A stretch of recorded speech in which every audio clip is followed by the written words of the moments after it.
Namo Bhagavate Vasudevaya. Om Namo Bhagavate Vasudevaya. Bom, então a gente está aí, Prabhupada Upadeshambrita, instruções de Prabhupada Bhaktisiddhanta, né? Então ele fala, né, que atualmente a gente vive uma esfera limitada, sobrecarregada por muitos obstáculos. Se começarmos a julgar as conclusões das escrituras com especulação mental, seremos privados. Discutir as escrituras sendo guiado pela propensão ao prazer e à salvação significa subjugar as escrituras a nós, mas as escrituras são diretas a Krishna, uma descendência de Krishna, ele diz, né? Na verdade, o que Krishna diz,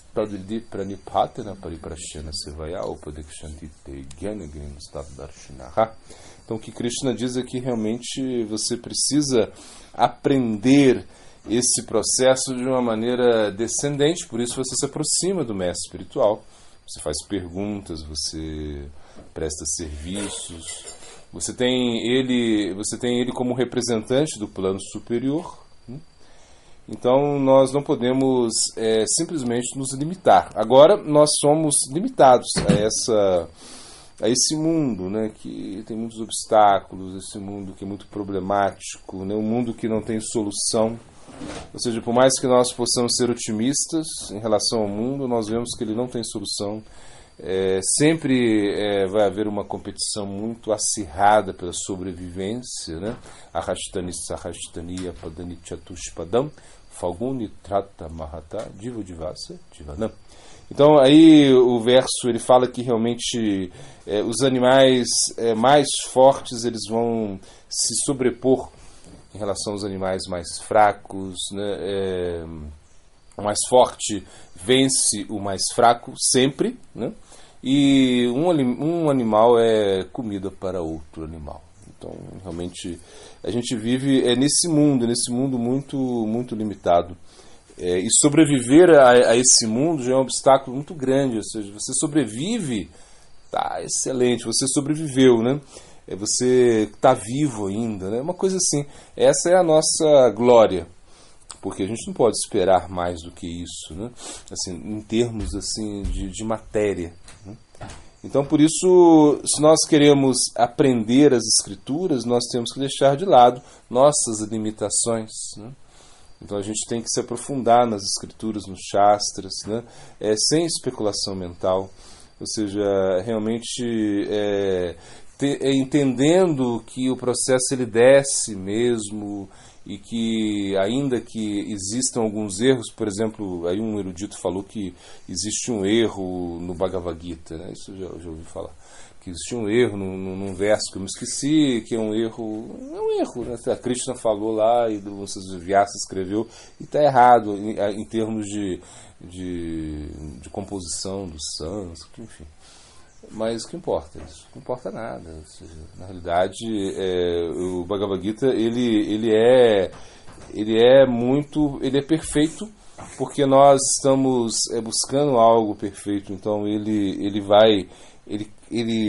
segue, a gente segue com o Bhagavad Gita porque ele é o nosso ideal. Então não importa se existe algum erro. Por exemplo, quando você pega o Srimad Bhagavatam também, você vai ver em relação a certos aspectos do Srimad Bhagavatam que não bate, não casa com com as descobertas da ciência, enfim. E você vai ver que isso acontece, mas nem por isso você vai se desestimular. Que, por exemplo, já vi devotos que ficam assim meio frustrados quando eles veem, né, as afirmações de Srimad Bhagavatam em relação à Lua, em relação ao Sol, em relação ao Universo. Mas o Srimad Bhagavatam não é um livro de ciências, o Srimad Bhagavatam não é um livro de astronomia, nada disso. O Srimad Bhagavatam é um livro que trata do Dharma Supremo. Então, por isso, a gente não precisa ficar frustrado em relação a isso, né? A gente tem que realmente entender que as escrituras elas vêm nos trazer Krishna. Ou seja, então Krishna ele se manifesta através das escrituras, né? Ele mesmo ele fala, né? Maya Mugda Nahi Swata Krishna Gyana Divera Kripa Krishna Kripa Como? Krishna Veda Purana. Krishna Veda Purana, ou seja, ele dá. Krishna fala, eu sei que sozinho você não vai conseguir, então toma aí, Veda Purana, toma para você, para te ajudar, né?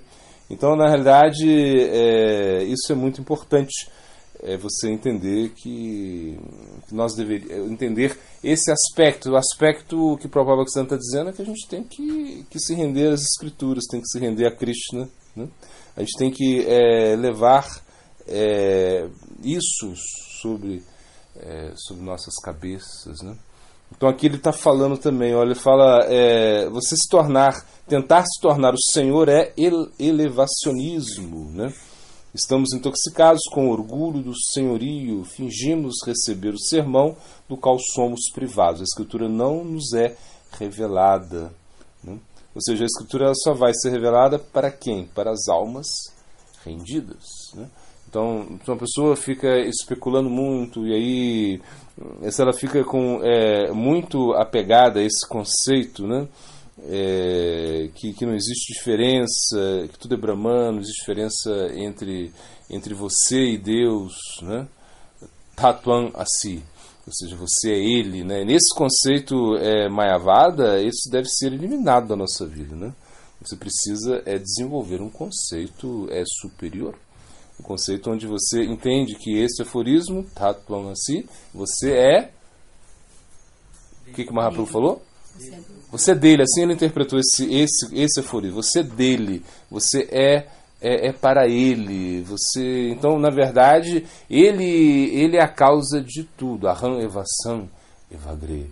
Ou seja, antes de qualquer coisa existir, aí estava Krishna. Depois que ele mantém tudo e ao final ele permanece também.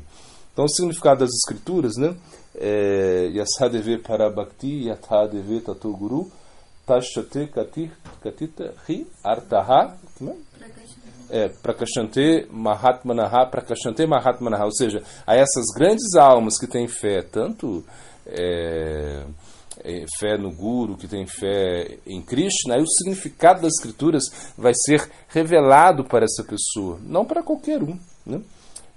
Então a gente deve sempre atuar nessa linha, né, de pensamento. Você não tem nenhuma qualificação, ou seja, você precisa ser humilde, você precisa ser tolerante, você precisa respeitar aos demais, não pedir respeito para si mesmo. Se você quiser cantar o santo nome de Krishna, se você quiser estar nesse caminho do amor, Bhakti Yoga, o caminho do amor, o caminho da devoção, você precisa andar, né? Com essa, ou seja, a banda tem que tocar, né? Nessa melodia. Não adianta você querer inventar uma melodia diferente, né? Ou seja, quando a banda aparece, né? Como nessa música, né, de Chico Buarque, né? Que é uma música, bom, não sei se vocês lembram da música, né? Mas como é que é? Eu tava à toa na vida, amor me passou. É isso, pra ver a banda passar, tocando músicas de amor. Aí vai falar o cara velho que não sei o que. Bom, ele fala, a banda parou tudo, né? Tinha um cara que tava fazendo um negócio, aí parou de fazer. Tinha outro que fazendo, parou de fazer. Assim, todo mundo se modificou. Por quê? Porque a banda, né, era algo muito importante, algo que tocou no coração de todo mundo, né? Então é mais ou menos isso. O Bhakti, ele vai tocar no nosso coração. Então a gente está fazendo um monte de coisa e de repente a gente para de fazer essas coisas. Por quê? Porque existe aí uma coisa superior, uma coisa que realmente atrai aí a sua consciência. Então a gente não pode ser mais o mesmo. Depois que você conhece o Bhakti, você não vai ser mais o mesmo. Não tem jeito. Tudo mudou na sua vida, né? Claro que pode ser que você não seja perfeito, que você não consiga seguir, né, da maneira que deveria, que se propõe, né? Talvez você não tenha muita fé, mas você vai aceitar isso como o aspecto mais elevado, a coisa mais importante que você tem, Shreya. Ou seja, algo para toda a sua vida, algo superior, algo que realmente não vai te defraudar de maneira nenhuma. Ou seja, Krishna ele não vai pisar na bola como você, como se diz aí. Krishna não vai fazer isso. Você pode confiar em Krishna. Porque Krishna, ele é o nosso objetivo máximo. A gente quer isso, a gente quer Krishna, a gente quer realmente... A gente não quer ficar cair no orgulho, né? O orgulho, ele vem de muitas formas, né? Se a gente estava lendo que Krishnadas Kaviraj Goswami, né? Não, perdão. Krishnadas Babaji Maharaj, esse Krishnadas Babaji Maharaj, a Kinchanadas Babaji Maharaj, que ele contava uma história, quando ele foi para os Himalaias, né? Imagina, ele estava nos Himalaias, então ele contou essa história para Cesara Maharaj e para Govinda Sundar, né? Bhakti Govinda Sundar, né? Maharaj. Ele falou que estava nos Himalaias e de repente ele entrou numa caverna, lá eles entraram numa caverna, né? Ele mais um grupo, e aí eles viram um yogi que tinha 300 anos. 300 anos, imagina. Aí depois eles andaram mais um pouco, entraram numa caverna onde tinha um yogi que tinha 700 anos. Bom, eles deram uma doação para esse yogi que tinha 300 anos, depois entraram na caverna do yogi que tinha 700 anos, também deram uma doação para ele, começaram a conversar com ele. Aí esse yogi de 700 anos, ele falou, aquele yogi lá, ele é uma criancinha, ele não sabe de nada. O ego, né? O ego tá aí, o ego, imagina, o cara tá 700 anos numa caverna e não conseguiu abandonar o ego, tá lá, o ego tá. Então o que eu digo é isso, você precisa entender o que deve ser feito, né? Que é dissolver o ego, que é o mais difícil. Nesse caminho, dissolver o ego significa uma luta constante, né? Por isso que é difícil. Se não fosse o nosso ego, né, seria muito fácil praticar a vida espiritual. Só cantar, tomar prachada, se associar com os devotos, mas o ego está aí. E o ego destrói tudo, o ego nos leva para caminhos assim, muito escuros, né, da nossa consciência.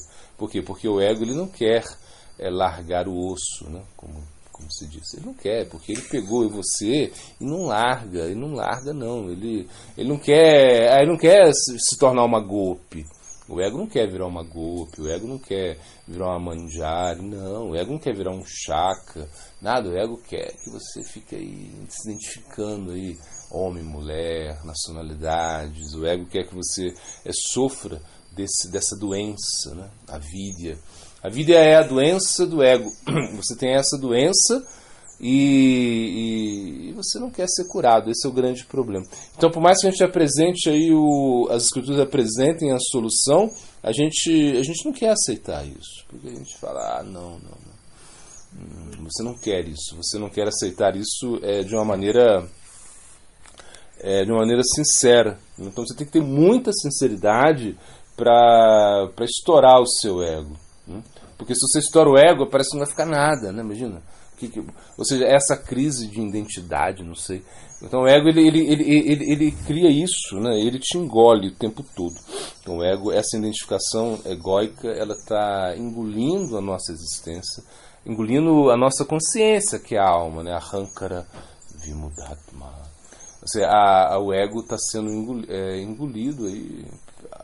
Perdão, o ego engole a alma, né? A alma fica lá pequenininha perto do ego. Imagina a alma que poderia se expressar de uma maneira muito ampla, de uma maneira praticamente infinita, né? Ela fica aí como, né? Assim, tipo assim, aquela pessoa que tem muita potencialidade, mas não consegue fazer nada, não consegue se expressar, porque de repente tem um trauma, de repente tem alguma coisa que impede que ela possa realizar uma atividade que ela poderia realizar. Então a alma, ela está ali, está como disse Cesara Maharaj, como ela está refém, né? Refém desse ego, refém desses malfeitores. Cesara Maharaj fala, malfeitores, o ego, o malfeitor, né? É como ele dá esse exemplo do tio, o menino, o pai, a mãe muito ricos morrem, o filho fica órfão. E aí o tio malandrão, espertão, vai cuidar ele é o tutor, ele vai cuidar da fortuna da criança, mas ele vai enganar essa criança, ele vai fazer essa criança passar fome, né? Coisa de filme. Mas acontece, né? Acontece. Essa é a nossa posição. A alma agora está sendo subjugada pelo ego, ela está sofrendo, ou seja, ela não precisa sofrer para nada, né? mas ela está sofrendo, como uma pessoa que tem muito dinheiro, né? Mas ele não consegue comer bem, ele não consegue se vestir bem, ele não consegue viajar, ele não consegue fazer nada, porque ele sofre de uma doença, da avareza, não sei, que ele tem dinheiro, mas ele quer guardar, ele tem medo de ficar pobre, né? Isso existe muito, né? Essas pessoas que realmente são riquíssimas e têm medo de de ficar pobre, tem medo. Então isso é uma certa limitação. O ego ele nos põe uma limitação, né? E nós temos que nos liberar disso, né? Dissolver o ego. E aí Prabhupada Siddhanta ele fala, através das escrituras, entender que as escrituras serem lidas de uma maneira sincera, com a ajuda do sadhu, do guru, né? Então assim a gente pode criar uma concepção verdadeira, não uma concepção, aí ele fala, né, salvacionista, você quero me liberar do mundo material, quero prazeres, quero planetas celestiais, ou quero, quero me fundir com Deus, né?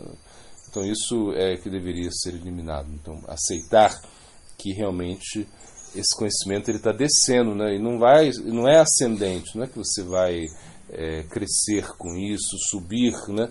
Chegar lá somente pelo seu esforço.